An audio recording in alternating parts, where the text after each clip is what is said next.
కానీ 10 సంవత్సరాలు నిరుద్యోగ యువకులకు ఉద్యోగాలు రాలేదు. కానీ ఉద్యమంలో ముందల నిలబడ్డా అని చెప్పిన ఆయన ఇంటి నిండా ఉద్యోగాలు వచ్చినాయి. నేను వాళ్ళని విమర్శించదలుచుకోలేదు, ఎందుకంటే ప్రజలు యువకులు వాళ్ళకి చెప్పాల్సిన గుణపాఠం చెప్పిండ్రు. కానీ మీ సోదరుడు తెలంగాణ రాష్ట్ర ముఖ్యమంత్రిగా బాధ్యతలు చేపట్టిన తర్వాత మొదటి సంవత్సరంలోనే 60,000 ప్రభుత్వ ఉద్యోగాలు ఇవ్వడమే కాదు, ప్రైవేటులో 1,00,000 ఉద్యోగాలు ఇచ్చి 1,60,000 ఉద్యోగాలు నిరుద్యోగ యువకులకు అందించి మీ సోదరుడు తన విశ్వాసాన్ని, తన యొక్క నమ్మకాన్ని మీ దగ్గర నిరూపించుకునే ప్రయత్నం చేస్తున్నాడు.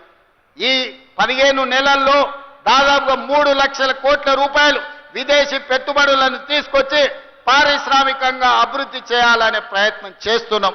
వీటన్నిటి కూడా మీ అండ ఉండాలి, మీ ఆశీర్వాదం ఉండాలి.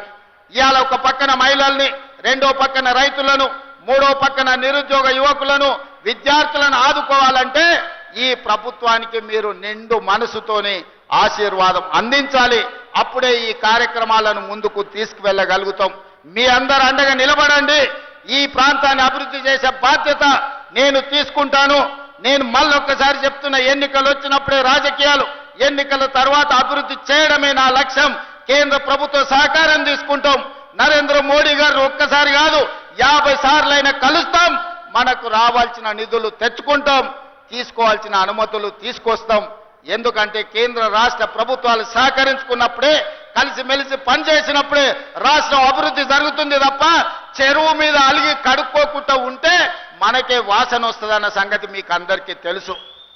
పోయిన ఆయన చెరువు మీద అలిగి ఫామ్ హౌస్లో వండుకుంటే ఏమైందా? ఇవాళ ఇంటికి పోయే పరిస్థితి వచ్చింది. అందుకే అట్లాంటి తప్పులు నేను చెయ్యదలుచుకోలేదు. ఎవరు ఏమనుకున్నా ఎన్నికలు వచ్చినప్పుడు ఎవరితోనైనా కొట్లాడతా. సోనియా గాంధీ, రాహుల్ గాంధీ, మల్లికార్జున ఖర్గే నాయకత్వంలో వార్డు మెంబర్ నుంచి పార్లమెంట్ మెంబర్ వరకు మన వాళ్ళని గెలిపించుకోవడానికి నా సాయ శక్తుల కష్టపడతా, నా రక్తాన్ని చెమటగా మార్చి మీకోసం పనిచేస్తా. రోజులో 24 గంటలు కార్యకర్తలు కాపాడుకొని ప్రజా ప్రతినిధులుగా గెలిపించుకునే బాధ్యత నాది. అదే సందర్భంలో నమ్మకంతో, విశ్వాసంతో ఓట్లేసిన ప్రజలకు సంక్షేమ పథకాలు అమలు చేయాలి, అభివృద్ధి కార్యక్రమాలు చేపట్టాలి, పారదర్శకమైన పరిపాలన అందించాలి. ఇవాళ సంక్షేమ పథకాలు అమలు చేయాలంటే రాష్ట్రానికి ఆదాయం రావాలి. రాష్ట్రానికి ఆదాయం పెరగాలంటే ఐటీ, ఫార్మా ఇండస్ట్రీతో పాటు ఇవాళ ఇండస్ట్రియల్ పార్కులు రావాలి, పరిశ్రమలు వచ్చి పెట్టుబడులు పెట్టి మన నిరుద్యోగ యువకులకు ఉద్యోగాలు వచ్చి రాష్ట్ర ఆదాయం పెరిగితే ఆదాయాన్ని పెంచాలి, పేదలకు పంచాలి అనే లక్ష్యంతో ఈ రోజు రాష్ట్రాన్ని ముందుకు నడిపిస్తున్నాం. ఇవన్నీ చెయ్యాలి అంటే ప్రతిపక్షాలతో సహా కేంద్ర ప్రభుత్వ సహాయం కూడా కావాలి. అందుకే ప్రతిపక్ష నాయకుడికి నేను విజ్ఞప్తి చేస్తున్నా, రండి శాసనసభ మాట్లాడండి. మీ 40 ఏళ్ల రాజకీయ అనుభవాన్ని మాకు సూచనలు ఇవ్వండి. ఎక్కడైనా మేము తప్పు చేస్తే సరిదిద్దుకోవడానికి మాకు సూచన చెయ్యండి. మీరు అధికారం ఉంటే వస్తాను, లేకపోతే నేను పోయి ఫామ్ హౌస్లో పడుకుంటానంటే ప్రజలే ఆలోచించి విచక్షణతోని ప్రజలే నిర్ణయం తీసుకుంటారు. ఇవాళ మేము 10 ఏళ్ళు ప్రతిపక్షంలో ఉన్నాం, ఎమ్మెల్యేగా ఉన్నా, ఎమ్మెల్సీగా ఉన్నా. 20 ఏళ్ల నుంచి నేను జడ్పీటీసీగా పనిచేసిన, ఎమ్మెల్సీగా పనిచేసిన, 2 సార్లు ఎమ్మెల్యేగా పనిచేసిన, ఓసారి ఎంపీగా పనిచేసిన. ఈ 20 ఏళ్లలో ఎన్నడూ నేను అధికారంలో లేను, కానీ ఏ ఒక్క రోజు కూడా సెలవు తీసుకోలే.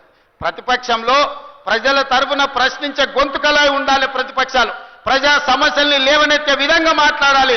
ప్రజల పక్షాన నిలబడి ప్రభుత్వాలను అడిగి ఆ ప్రభుత్వాలతోని పనులు చేయించే బాధ్యత తీసుకోవాలి. అప్పుడే రాణిస్తాం, ఏదో ఒక రోజు అధికారంలోకి రావడానికి అవకాశం ఉంటుంది.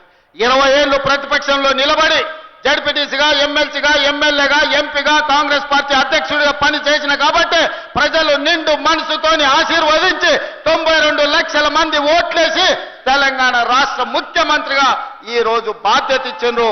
ఆ బాధ్యతతోనే ఇవాళ జహీరాబాద్కు వచ్చిన జహీరాబాద్ ప్రజలకు ఆగిపోయిన పనులను పూర్తి చేయాలన్న ఆలోచనతోటి మీ అందరినీ కలిసిన. ఏ రోజు కూడాని నేను ముఖ్యమంత్రిగా అహంభావం వ్యక్తం చేయలే. నా దగ్గరికి చిన్నోడు వచ్చినా, పెద్దోడు వచ్చినా, పేదోడు వచ్చినా, ఎవ్వరు వచ్చినా అందరినీ కలిసిన.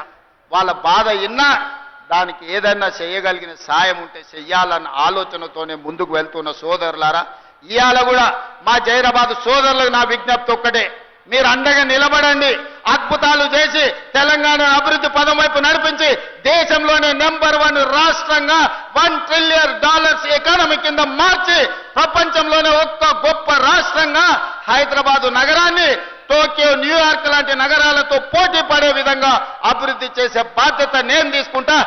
రీజనల్ రింగ్ రోడ్ కావచ్చు, మెట్రో రైలు కావచ్చు, మూసీ నది కావచ్చు, భారత్ ఫ్యూచర్ సిటీ కావచ్చు, వీటన్నిటినీ అభివృద్ధి చేసి ప్రజలకు అంకితం చేసే వరకు నిద్రపోను, సెలవు తీసుకోనని తెలియజేస్తూ